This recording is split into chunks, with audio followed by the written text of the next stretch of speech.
Mais non, l'histoire de ce match-là, moi je voulais aussi parler notamment des Pelicans et de Zion, parce que justement on n'a pas trop parlé de Zion la dernière fois, on a fait un podcast un peu spécial sur les Pelicans, on a développé pas mal de comment est-ce qu'ils développent leur attaque, comment est-ce qu'ils font leur défense, Ingram, le passing, mais on n'a pas parlé tant que ça de Zion. Alors ça tombe bien en plus, j'y pense, toi t'as fait un thread sur Zion il y a pas longtemps, tu vas pouvoir nous en parler, mais sur ce match-là, tu vois, ce qui était hyper intéressant, et on a vu à quel point aussi c'était une anomalie physique de puissance certes, mais de vivacité dans la puissance, c'est-à-dire les petits in and out, les dribbles in and out, les petits crossovers extrêmement rapides avant d'enchaîner sur le côté buffle en fait, et c'est vachement intéressant, et donc on a vu pas mal contre la raquette des Bucks, pas mal de pick and roll en fait entre Zion et Jonathan Valanciunas ou Zion et Larry Nance pour en fait essayer de cibler les deux gros en fait, Giannis et Brook Lopez, et ça a assez bien marché, voire même très très bien marché,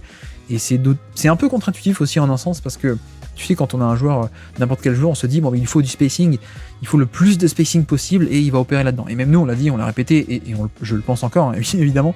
Mais il y a un truc avec Zion qui est que, en fait, même dans les petits espaces, il arrive à se dépatouiller, quoi. Ouais. Tu vois, et notamment ces fameux pick and roll avec Valanciunas, c'est un truc qui fait pour cibler, parce que tu vois, dans les petits espaces, il y a moins d'espace évidemment, donc tu peux te dire c'est plus facile, mais sur des petits changements de vitesse ou de direction ou des trucs tranchants, t'as pas le temps de réagir, ou t'as des petits angles à gérer, et quand t'es Brook Lopez et que t'es un peu grand et lent et que tu dois t'entendre avec Giannis qui fait quoi sur comment sur l'action, bah certes tu te dis j'ai moins d'espace dans le dos, ça a l'air moins grave, mais en fait non, parce que la coordination là-dessus peut être parfois un peu compliquée, et c'est vrai que c'est contre-intuitif, parce que on aurait envie de dire écartez-vous tous et laissez Zion opérer depuis la ligne à 3 points et faire son drive, et je pense que ça peut marcher évidemment, mais il y a aussi pas mal de Zion où, et tu vois, c'est ce qu'on appelle un peu des tight pick and roll, donc tight dans le sens étroit, hein, T-I-G-H-T, comme certains l'appellent, c'est-à-dire le pick and roll, mais qui va être finalement assez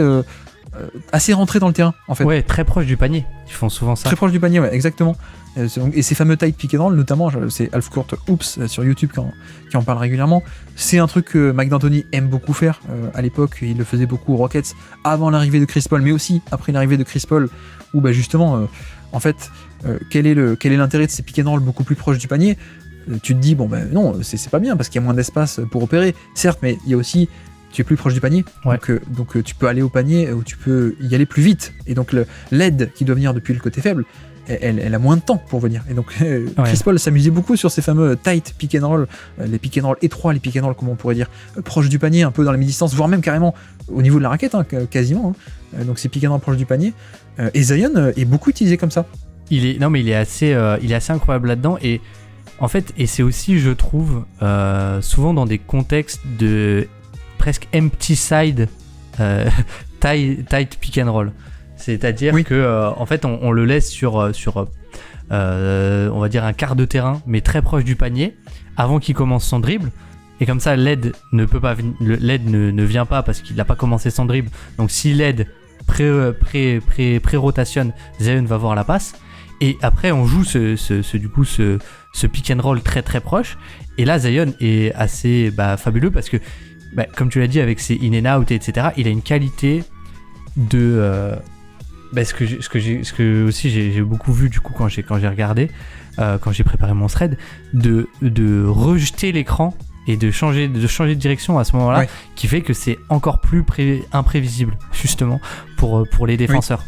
Et donc ça fait que tu peux pas forcément aider, t'es obligé de jouer ton 2 contre 2 défensivement parce que sinon il va voir la passe, et en plus il a une dose d'imprévisibilité sur ce genre de play qui est assez fabuleuse en fait. Donc j'ai été assez surpris. En fait, c'est vraiment, comme tu dis, c'est ultra contre-intuitif comme action. C'est presque anachronique de jouer un pick and roll et de le démarrer aussi proche du panier. C'est ça, ouais.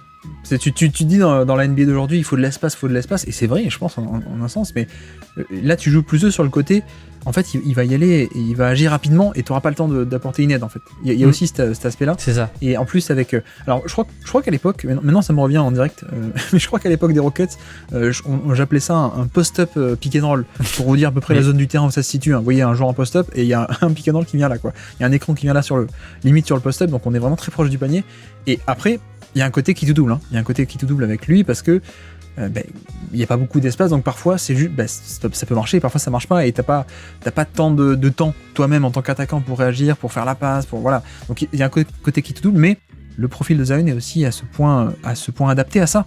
C'est-à-dire que lui, c'est je pose un dribble ou deux, et puis power move, je rentre dans le lard, et je dégage du chemin, et j'ai mon layup. Ou alors lui, il a une vraie spécialité, c'est la double prise d'appui, Zion. Et c'est un truc qui me frustrait un peu, moi, quand je l'avais scouté en NCAA, parce qu'il y a des fois, tu te dis, mais non, mais fais plutôt un double pas, le pied gauche, le pied droit, tu contournes le défenseur et t'as un layup de qualité, quoi. Ouais. Et lui, il le faisait pas, il aime beaucoup, en fait, la double prise d'appui, et bon, parfois ça marche pas, mais parfois ça marche parce qu'en fait il a une telle explosivité et une vitesse dans la puissance, c'est les deux qui sont alliés, et en fait quand il prend cette double prise d'appui, il est extrêmement stable en l'air, en fait. Et c'est ça la force, c'est que tu vois, il fait il y a le dribble hyper rapide aussi, juste le petit dribble d'élimination à la base de l'action, il fait un crossover ou alors un in and out, en 2 pas il est lancé.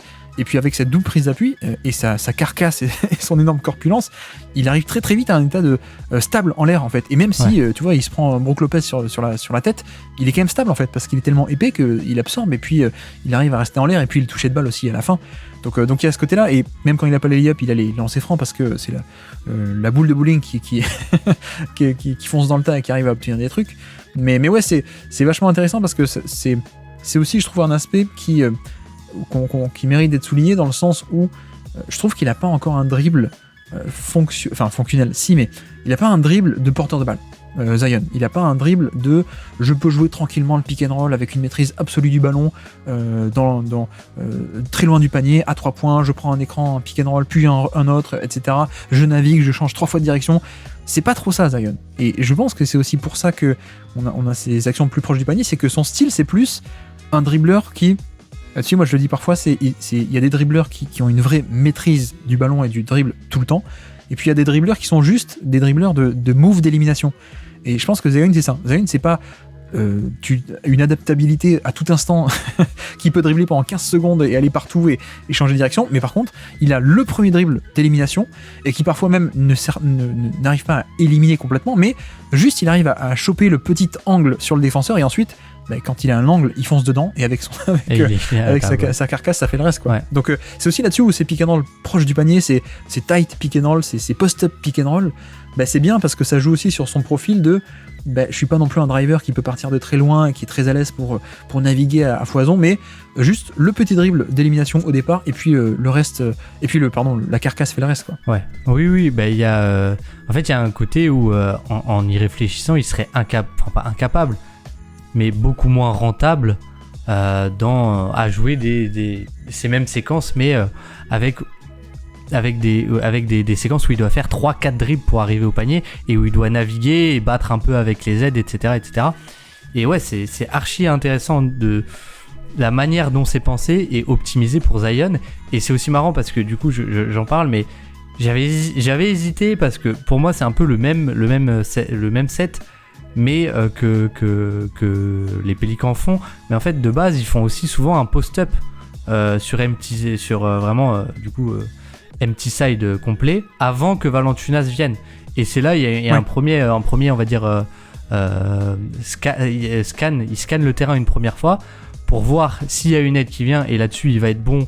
C'est-à-dire, encore une fois que son dribble n'est pas lancé, avant de lancer son post-up, parce que son post-up, s'il n'y a pas d'aide, il peut y aller, ou alors jouer ce pick and roll avec Valanciunas, mais c'est un peu la même mécanique, j'ai envie de dire.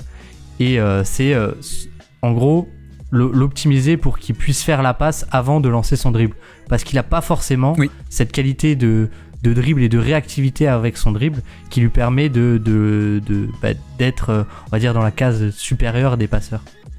Et je pense pas que, tu vois, si tu le fais faire un pick and roll à la James Harden, à la Stephen Curry, à Luka Doncic, à 20 mètres du panier ou à 3 points, pardon, j'ai pas les mesures exactes, mais tu lui fais faire un pick and roll classique, il a pas non plus déjà le dribble, mais je pense pas qu'il ait non plus la taille ou le passing pour faire face, ou même les qualités de dribble, vraiment de vrais porteurs de balle, pour faire face à des edges, pour faire face à des trappes, pour passer par-dessus, pour faire la lecture en tant que porteur de balle. C'est pas vraiment ça, en fait. Zion, c'est plutôt l'intérieur, c'est Shaq qui a un dribble, mais qui est pas non plus c'est pas parce qu'il a un dribble qu'il a le cerveau d'un pick and roll, d'un passeur de pick and roll, quoi. Je sais pas si tu vois ce que je veux dire, mais s'il doit gérer des vrais pick and roll loin du panier avec telle lecture, passer par-dessus non plus, c'est pas évident parce qu'il est pas si grand que ça et pas très long. Et c'est juste, en fait, un ultra finisher, en fait. C'est juste Shaquille O'Neal plus un dribble, 2 dribbles. Voilà, il a 2 dribbles, grosso modo. Et tu vois, je parle des post-up, des pick and roll, mais il y a un peu pareil avec des tight pick and roll, mais il a aussi pas mal de tight isolation, c'est-à-dire l'ISO qui démarre pas à 3 points, mais on le fait démarrer en tête de raquette. En fait, les fameux, un peu les isolations à la Joel Embiid, tu sais, les top of the key, isolation top of the key en tête de raquette. Lui c'est pareil, il a utilisé 4-5 fois ce genre d'isolation face à Giannis aussi notamment, et là encore c'est un gros qui peut dribbler, mais on n'est pas sur un vrai porteur de balle, et c'est pour ça que cette configuration lui plaît beaucoup et lui convient beaucoup mieux, plutôt que de démarrer très loin son isolation et de gérer un peu, naviguer partout. Lui non, c'est juste en tête de raquette, j'ai Giannis devant moi, je fais un jab step ou alors je fais un crossover, j'attaque, 2 dribbles, double prise d'appui, je m'élève en l'air, j'ai la stabilité, même si je pars sur le côté, je suis assez stable, et même si je rentre dans quelqu'un, je suis assez stable, et layup. Voilà, c'est un peu ça, c'est aussi, je trouve, une configuration, une manière d'utiliser Zion qui est optimale, parce que, comme dit, c'est pas un vrai porteur de balle, donc t'essaies de le rapprocher du panier pour qu'il ait ses schémas, en fait, ses schémas de j'attaque, 2 dribbles, prise d'appui et panier, quoi. Merci d'avoir écouté cet extrait. S'il vous a plu, l'émission complète est disponible en description et on se donne rendez-vous sur le feed principal du Basket Lab pour l'intégralité des podcasts. À bientôt.